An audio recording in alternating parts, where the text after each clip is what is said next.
as we can. In 1862, Salt Lake City police officer Henry Heath came forward to pay the burial expenses for an outlaw killed in a shootout, who was then interred at the Salt Lake City Cemetery.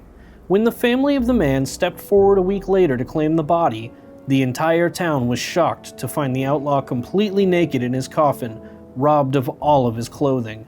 The investigation led quickly to the house of Jean Baptiste, the grave digger for the cemetery.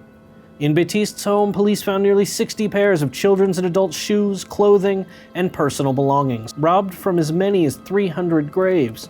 Baptiste was arrested and sent to jail. An angry mob gathered outside the jail, threatening to lynch Baptiste.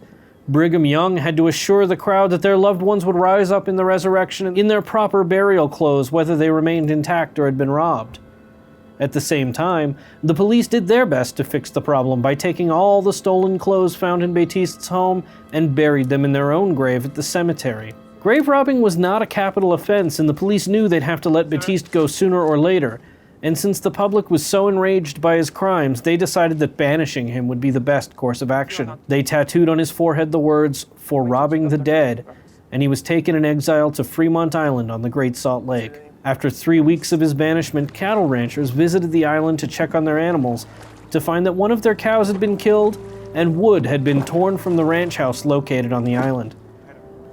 It's assumed Baptiste used the wood to fashion a raft, but he was never heard from again.